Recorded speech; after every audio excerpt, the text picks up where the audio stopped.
Some, yeah. How'd your theatrical agent come about? I mean, I hardly call him an agent. I've had a few different manager agent situations. Oh, here's a good manager story though. I did this show, Clifford and Kidd, for a while. Me and Amy Kidd, we had this 2-person sketch show that we thought was great. Yeah. I don't know, but I think it was good and got a lot of attention. And I think it was 2004. I don't know. It was the Iraqi war. We did something in Iraq. Yeah. And so Jimmy Kimmel didn't have a show that night.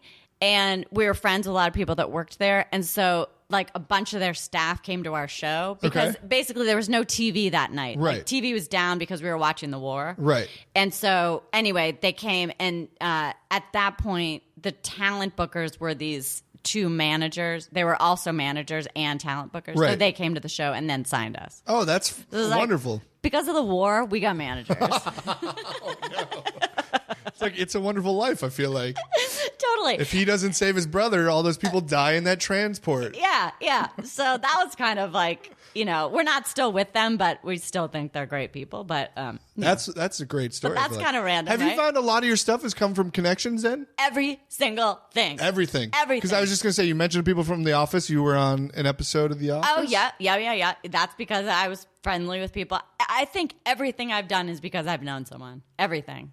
I mean, do you like that? Do you not like that? What are your thoughts on that? I mean, I thought it would be different, but I think that is, for me, that's the only way I get work, really. You know, and I mean, I pursue things like if I know that a friend of mine is directing an episode of blah, blah, blah, I'll be like, hey, do you think I can get an audition or what? I'll pursue things without being annoying, hopefully.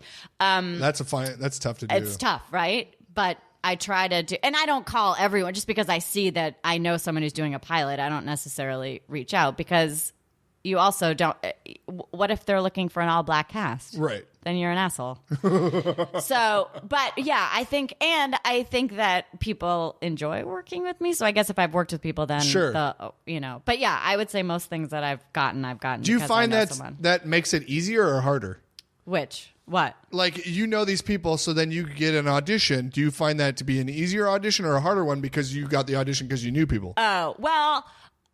Because I feel like that's a thing. Like, you know people, they bring you in for things. It's just that simple. Right.